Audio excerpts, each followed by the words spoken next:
महानुभाव पंथातील लोकप्रिय असलेल्या श्री चक्रधर दिनदर्शिका 2025 चं लोकार्पण महाराष्ट्राचे महामहिम राज्यपाल श्री सी.पी. राधाकृष्णन साहेब यांच्या हस्ते राजभवन मुंबई येथे करण्यात आलं. राज्यातील सुमारे 75,000 घरांमध्ये ही दिनदर्शिका पोहोचवत असल्याची माहिती महात्मा श्री ऋषीराजदादा भोजने यांनी राज्यपालांना दिली. यावेळी सामाजिक कार्यकर्ते हरिहर पांडे नागपूर उपस्थित होते. राजभवन सध्या सत्ता केंद्र बनलेले आहे.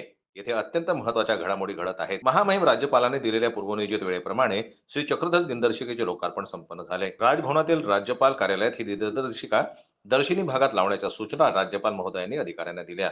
यावेळी स्थानपोथी एक पुरातत्वीय अभ्यास हा ग्रंथ राज्यपालांना दिल्यानंतर राज्यपाल म्हणाले, 800 वर्षांपासून महानुभावांनी तीर्थस्थानांचे केलेले संरक्षण हे अत्यंत मोलाची कामगिरी आहे. श्री चक्रधर दिनदर्शिकेचे संपादक महात्मा श्री ऋषीराजदादा भोजने यांनी या धर्मसेवेचे विडा उचललेला आहे. जन्मत लाईव्ह न्यूज, मुंबई.